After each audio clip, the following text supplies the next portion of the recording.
Olá, alunos do segundo ano, meus camaradas, senhores e senhoritas. Professor Daniel Ferreira aqui, seu professor de Física, passando aqui para dar algumas dicas na lista referente à nota N2, lista especial de Física para esse período de quarentena. Então esse vídeo aqui vou passar dando algumas dicas para vocês nos problemas, vou ler um por um e dar algumas dicas. Evidentemente eu não vou dar a resposta do problema, essa não é a ideia, mas é a gente fazer uma revisão em cima da lista e ajudar vocês aí em eventuais dúvidas. Em caso de dúvida, abaixo desse vídeo, eu vou postar ele aí no Google, ele vai estar no Google Sala de Aula, lá na sua turma, e você vai comentar embaixo se tiver alguma dúvida e eu vou ajudando vocês, tudo bem? Então vamos lá, ver o nosso primeiro probleminha.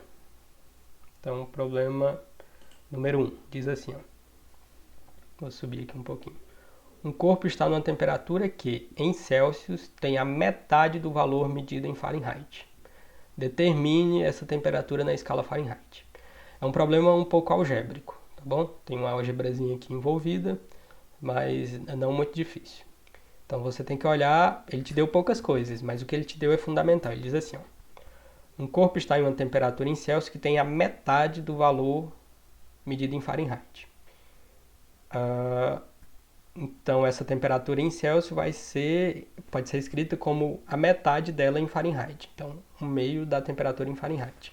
E usando esse dado, você consegue, usando a relação entre as escalas, que é uma equação que a gente já conhece, como é que eu relaciono Celsius com Fahrenheit e Fahrenheit com Celsius, e substituir essa dica que foi dada, que é a temperatura em Celsius tem a metade da temperatura em Fahrenheit, tá bom? Então, uma temperatura em Celsius vai ser igual a metade da temperatura em Fahrenheit. Você pode dizer assim, ó, que Tc é igual a metade de Tf. E usar esse dado e substituir na equação que transforma de Celsius para Fahrenheit, esse valor que você vai ter para Tc, resolver algebricamente, você vai encontrar o valor dessa temperatura na escala em Fahrenheit. Tudo bem? Então tá aí uma dica de ouro. Praticamente resolvi o problema. Não era essa a ideia, mas ok. Número 2. Se o vidro que é feito um termômetro de mercúrio tiver o mesmo coeficiente de dilatação cúbica do mercúrio, pode-se dizer corretamente que esse termômetro não funciona, funciona com precisão abaixo de 0 graus Celsius, funciona com precisão acima de 0 graus Celsius, funciona melhor que os termômetros comuns, funciona independentemente de qualquer valor atribuído. Então vamos de novo. Se o vidro do qual é feito o tubo de um termômetro de mercúrio tiver o mesmo coeficiente de dilatação do mercúrio, pode-se dizer corretamente que. Então isso aqui você tem que ficar atento.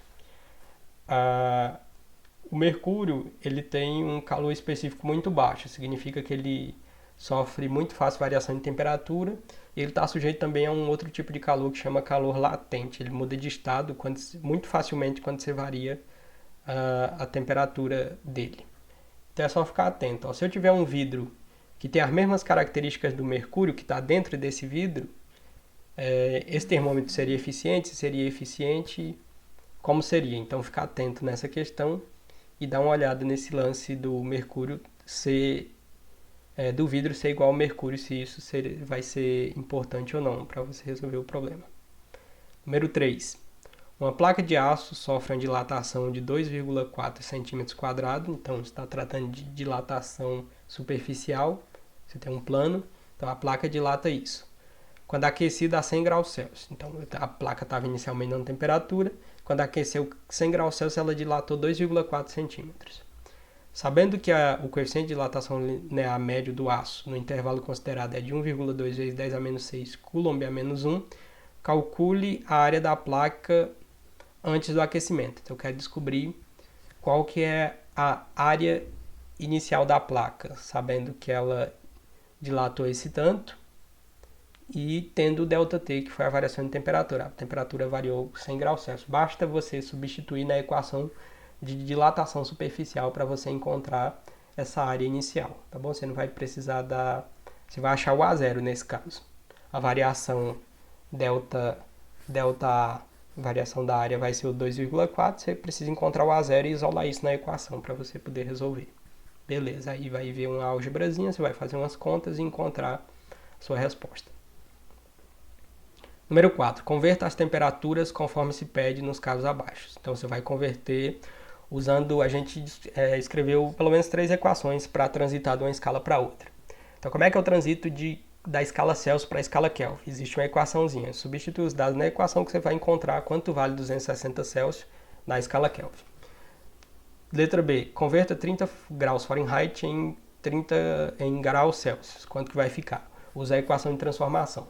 Você tem uma temperatura em Fahrenheit e quer ir para Celsius. Tem uma equação que faz isso. Converter de Fahrenheit para Kelvin. Essa aqui, geralmente, a gente passa por duas equações. Da maneira como eu ensinei para vocês, tem que passar por duas. Então, primeiro, eu tenho que converter os 40 graus Fahrenheit para Celsius e de Celsius passar para Kelvin. Tudo bem? E a letra D, que é a última, converter 22 graus Celsius para graus Fahrenheit. Tudo bem? Usa a equação de novo que você tem sucesso aí. Qualquer dúvida, estamos à disposição lá no Google Sala de Aula. Questão 5 é a questão da Unirio. Diz assim, ó.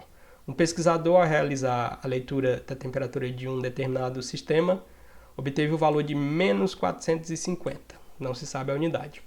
Considerando as escalas usuais Celsius, Fahrenheit e Kelvin, podemos afirmar que o termômetro utilizado certamente não poderia estar graduado em qual escala esse valor não existe. Aí você tem que verificar quais as escalas, só lembrar das definições de cada escala quando a gente estudou esse conteúdo e ver em qual delas esse valor não faz sentido. Tudo bem?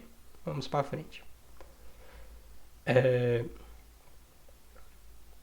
Um cubo retangular homogêneo de aresta 10 centímetros está inicialmente a 14 graus Celsius. O coeficiente de dilatação linear médio do material com que ele foi fabricado é de 2,00 vezes 10 a menos 5 Celsius a menos 1, que é a unidade do coeficiente de dilatação. Aquecendo-se uniformemente o cubo com uma fonte de calor constante durante um tempo de 50 segundos, a temperatura se eleva para 126 graus Celsius. Calcule a dilatação ocorrida em uma das superfícies do cubo.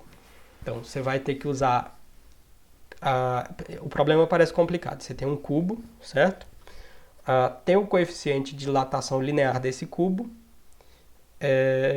E tendo a dilatação linear do cubo e o tamanho de uma aresta, você pode descobrir o quanto ele dilata em cada direção. Tá bom? Fazendo o cálculo da dilatação linear em cada direção. E você tem as duas temperaturas, a temperatura inicial e a final. Ele estava numa temperatura fria, relativamente fria, com relação à primeira, 14 graus Celsius, e foi elevada para 26. E ele quer descobrir a dilatação em uma das superfícies. Então, eu vou primeiro calcular o quanto ele dilata nessa direção e nessa. Pronto, eu tenho como ele se dilata em toda uma superfície, em duas direções, dadas essas variações de temperatura. Beleza, calculando isso, eu jogo na equação da dilatação superficial conforme o problema é muito parecido com o problema número 3, tá bom? Qualquer dúvida, estou lá à disposição. Número 7. Um recipiente de vidro contém mercúrio até a marca de 100 centímetros cúbicos. Então, o recipiente está marcando 100 centímetros cúbicos de mercúrio, isso a 0 graus Celsius.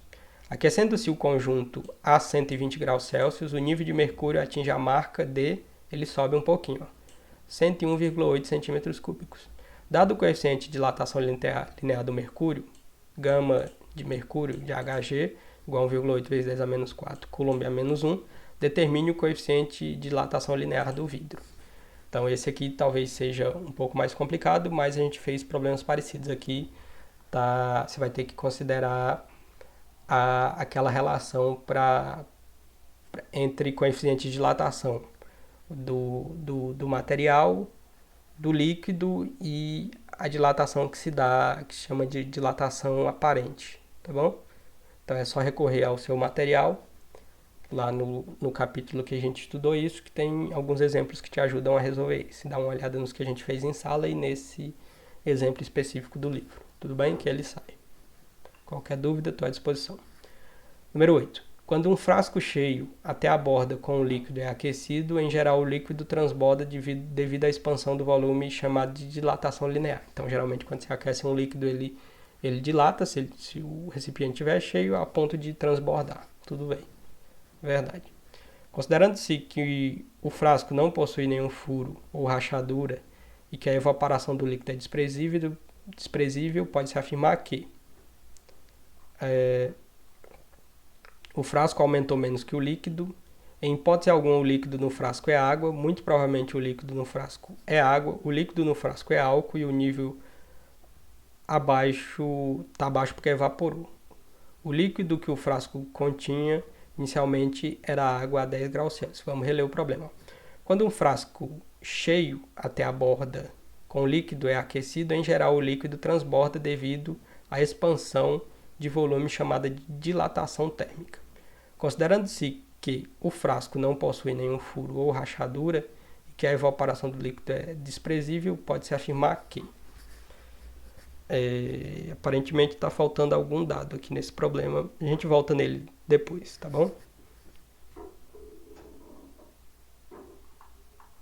Vamos para 9 aqui. Aparentemente ele falta um pedacinho. 9. Em um experimento foram colocados em um becker de vidro graduado 10 centímetros cúbicos de um líquido a temperatura de 293 Kelvin.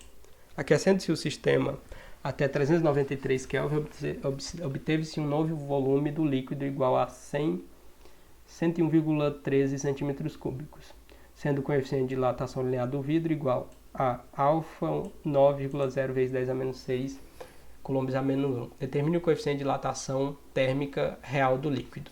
Essa aqui é exatamente igual a número 7. Então, usa as dicas da número 7 que você resolve essa com muita facilidade. E número 10 diz assim, ó. Em novembro de 2005 foi registrada uma das maiores temperaturas no Brasil. A temperatura chegou a aproximadamente 45 graus Celsius na cidade de Bom Jesus, lá no Piauí. Converta essa temperatura para graus Fahrenheit e também para graus Kelvin. Então, só usar as equações de transformação que você consegue resolver.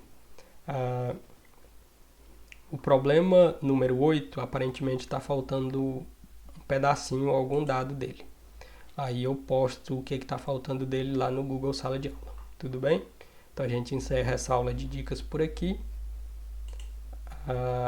Mais uma vez, fiquem em casa e até a próxima. Um forte abraço a todos.